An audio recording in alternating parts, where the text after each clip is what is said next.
I-shoutout ko na rin pala yung ating mga police officer. Marami na rin nagre-request sa inyo ng bupis mga mi. So tara iluto na natin. Pero ngayon mga mi, giling na itong baga tsaka puso ng baboy na pina-order ko kay Ate Pam. Nako, sorry. Wala na kasi talaga akong time para maghiwa-hiwa pa ng maliliit. Meron na rin ako mga gulay dito.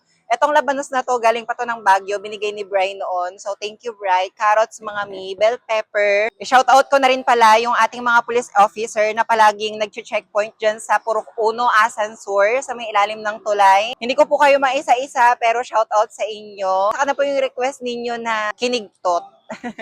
Aaralin ko muna kung paano ko lulutuin yon. Hiniwa ko na lang yung labanos tsaka carrots natin mga mi. Nagsama lang ako ng isang bell pepper tapos i-food processor na lang natin. Kahit paano kasi mga mi, mas mabilis na yung gawain natin kapag ganito na. Hindi siya kasya lahat, i-first batch ko muna. Hindi ko to masyadong gigilingin mga mi, yung saktuhan lang.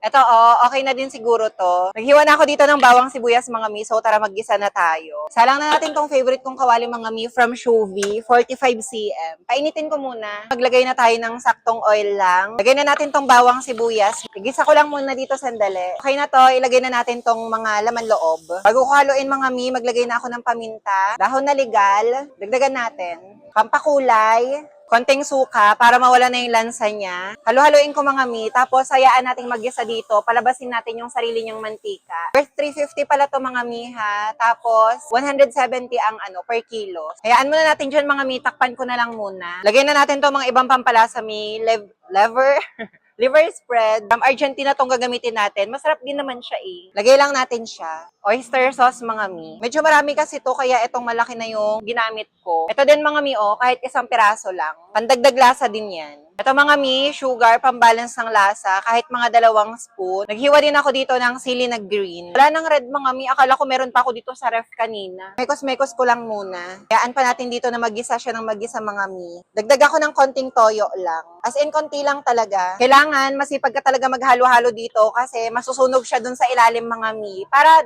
syempre, even yung pagkakaluto. Wala, pasensya na kayo, nandiyan kayo sa malayo. This time, lagay na natin itong mga gulay natin. Ewan ko, parang marami yata masyado tong gulay. Di ba, sasakto na lang to later. And for now, ganito na yung kalagayan niya mga mi. So, kailangan pa natin siyang pagmantikain talaga. Okay na rin yung lasa niya, natimplahan ko na perfect na. Lumabas na yung sarili niyang mantika, okay na to. Lagay na natin siya dito sa lalagyan mga mi. Simutin ko lang to, para naman hindi sayang. Tinikman ko to mga mi, sayang, kulang siya ng sili. Pero hindi kasi ako pwedeng magbenta ng manghang dito. Ayaw nung iba. Okay na to. Takpan ko na lang. Lagay na natin dito. Nagburidibod lang din ako kanina mga mi. Ayan na lang yung natira. Yun lang mga mi. Thank you sa panonood. Bye! Mwah.